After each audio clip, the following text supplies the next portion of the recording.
ఈ నినాదం 1982 తెలుగుదేశం పార్టీ స్థాపించినప్పుడు స్వర్గీయ అన్న నందమూరి తారక రామారావు గారు పిలుపునిచ్చారు. మొట్టమొదట తెలుగుదేశం పిలుస్తుంది రా కదలిరా అని. ఆ పిలుపుతో యావత్ ఆంధ్రప్రదేశ్ జేజేలు పలికింది. మరి ఇప్పుడు తెలుగుదేశం జాతీయ అధ్యక్షుల వారు నారా చంద్రబాబు నాయుడు గారు, మాజీ ముఖ్యమంత్రి వర్యులు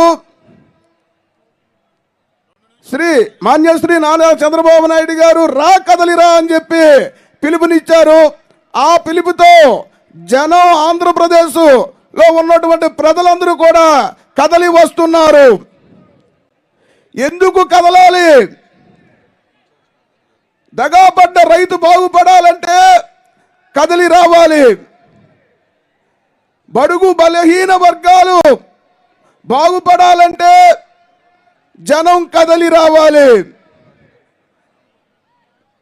ఉద్యోగాలు లేకుండా నిరుద్యోగులుగా మిగిలిపోయినటువంటి యువతకు ఉపాధి కలగాలంటే మీరందరూ కూడా కదిలి రావాలి. ఈరోజు అన్ని రంగాల వారు కూడా ఈ 4.5 ఏళ్లలో ఎన్నో కష్టాలు నష్టాలు పడ్డారు. తెలుగుదేశం ప్రభుత్వం ఇచ్చినటువంటి సంక్షేమ పథకాలన్నీ తుంగలో తొక్కి మాయ మాటలు చెప్పి మోసం చేసి గద్దెనెక్కినటువంటి జగన్మోహన్ రెడ్డి ఈరోజు వాళ్ళ నాయకులు